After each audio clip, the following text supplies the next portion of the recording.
Michelle Ross is one of our clients in a fair housing suit against two cities that have engaged in old-style race discrimination, trying to keep low-income families of color out of their communities. In 2009, Michelle moved to Palmdale, hoping to provide a better education and safer environment for her children. I knew my neighbors knew me, we got along. Me and my kids got invited to gatherings. They came to my gatherings.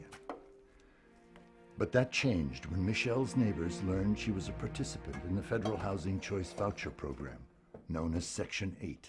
Who had come to her home for Thanksgiving meals, stopped speaking to her and stopped speaking to her children. And her children literally had the worst things that you can imagine happen to them because somebody else said how she paid her rent. They put me on a website, I hate Section 8, with my address on the website and said, this is where your taxpayer money is going. Mayor R. Rex Parris publicly declared war on Section 8. Section 8 is a plague on our city. I'm toying with the idea of putting up a billboard saying, do not come here if you're on Section 8. Housing investigators began coming to her home in a way that was designed to intimidate her family and to discourage them from staying in the community in ways that included having as many as 15 sheriff's deputies show up at the door with guns drawn, very visible to the neighbors. Everything just went downhill. My kids was called niggers, dirty niggers. I had a son that got urine through on him, walking to school.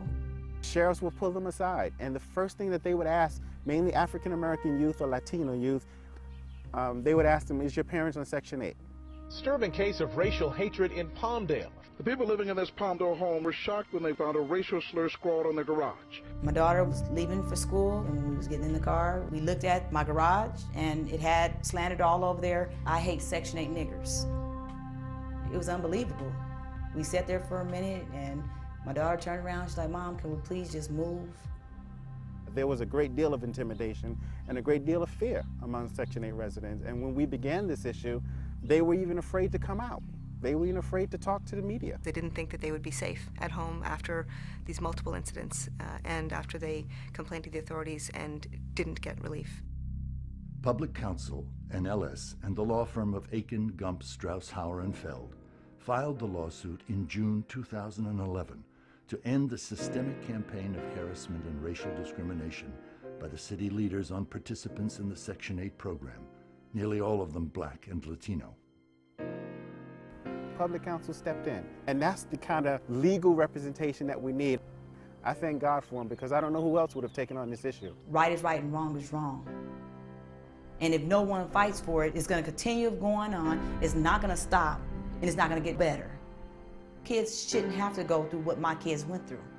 The good news is that the settlement that we achieved has made it so that those kinds of awful, retrograde, discriminatory actions won't continue. I am as proud as I've ever been of anything I've ever done as a lawyer to have achieved that settlement for this family.